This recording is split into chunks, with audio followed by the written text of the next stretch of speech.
Magandang umaga! Kumusta po? Narito po ulit ang update natin para sa lagay ng ating panahon.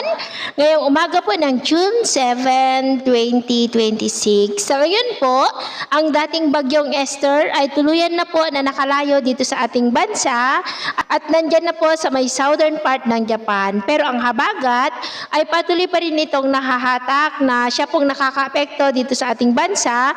Pero unti-unti po yan na humina, ngunit ramdam pa rin sa ilang bahagi po ng Ilocos Region, extreme northern Luzon, and nearby areas. At sa naman pong wind map forecast, posible na muling lalakas ang habagat sa susunod na mga araw, na siya pa rin pong patuloy na magdudulot ng mga isolated rain sa ilang bahagi po ng ating bansa.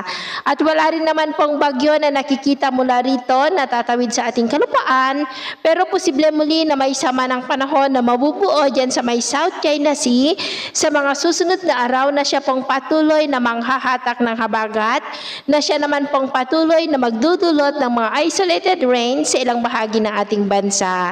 At kung may bagyo ulit na mabuo o papasok sa Philippine Area of Responsibility, ay tatawagin po sa local name na Bagyong Francisco. At ito naman po ang pinapakita ng forecast model natin pong ginagamit hanggang po sa susunod na 2 linggo. At sa lagay po ng ating panahon, ngayong madaling araw ay may mga isolated rain sa ilang bahagi ng Batanes, Ilocos Region, ilang bahagi ng Cordillera, Central Luzon, Laguna, Mindoro at Romblon.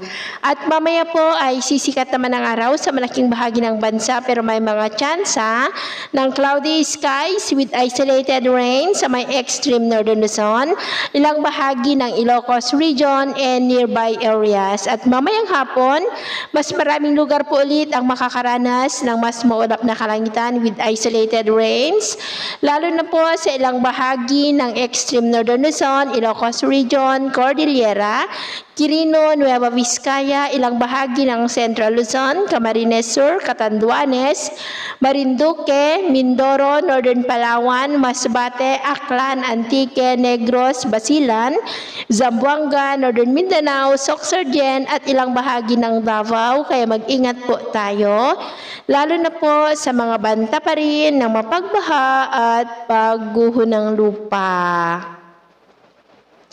At sa atin naman pong mga baybayin, wala na po tayong nakataas na anumang gale warning signals, pero iba yung pag-ingat lamang po kung papalaot tayo para mas makaiwas sa mga sakunang pangkaragatan.